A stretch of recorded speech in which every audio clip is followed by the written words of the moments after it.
وقال الذين لا يرجون لقاءنا لولا أنزل علينا الملائكة أو نرى ربنا لقد استكبروا في أنفسهم وعتوا عتوا كبيرا يوم يرون الملائكة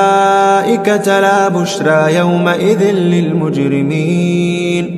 ويقولون حجرا محجورا وقدمنا إلى ما عملوا من عمل فجعلناه هباء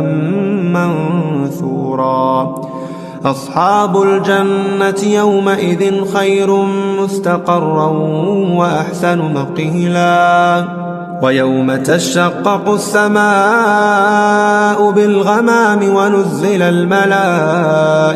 تنزيلا